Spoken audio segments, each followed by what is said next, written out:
Education மூலம் கொண்டுள்ள மாணவர்களுக்கும் மற்றும் ஆசிரியர் பெருமக்களுக்கும் அன்பான வணக்கம். Standard 10th NEET assessment exam நடந்து முடிஞ்சிருக்கு 2024. ஸோ 1 மார்க் கொஸ்டின் தான் ஃபுல்லா. ஸோ எல்லா டெஸ்ட் கண்டிப்பாக ரெஃபர் பண்ணிருக்காங்க. ஃபுல்லா 1 மார்க்ஸ் தான் இருக்குது. ஸோ 100 மார்க்ஸ் இருக்குது. வீடியோக்கு மறக்காம ஒரு லைக் பண்ணிட்டு சப்ஸ்கிரைப் பண்ணலாம் பண்ணிட்டு இருக்காங்க. ஸோ சேலம் டிஸ்ட்ரிக்ட் நடந்துருக்கு. ஸோ சேலம்ல எல்லா டிஸ்ட்ரிக்ட்ஸும் 1 மார்க் நீங்க ரெஃபர் பண்ணிட்டீங்கன்னா ஃபுல் போஸ்ட் நடக்கும்போது கண்டிப்பா யூஸ் ஆகும். நீங்க எத்தனை ஊர் கரெக்ட் அப்படின்றது மறக்காம கமெண்ட் செக்ஷன்ல மென்ஷன் பண்ணுங்க, நான் தெரிஞ்சுக்கிறேன்.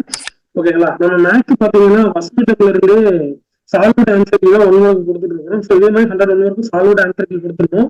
ஸோ மறக்காம சப்ஸ்கிரைப் பண்ணி வச்சா மட்டும் வீடியோ வந்துட்டு இருக்கும்.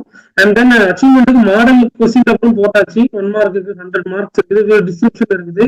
ஸோ செக் பண்ணிக்கோங்க. அதை நீங்க ரெஃபர் பண்ணீங்கன்னா நாளைக்கு நடக்கிற மேக்ஸுக்கு நல்ல மார்க் உங்களால ஸ்கோர் பண்ண முடியும். இங்கிலீஷ் எத்தனை மார்க் அப்படின்றத மறக்காம கமெண்ட் செக்ஷன்ல சொல்லுங்க, நான் தெரிஞ்சுக்கிறேன். எத்தனை கரெக்ட் அப்படின்றது சொல்லுங்க.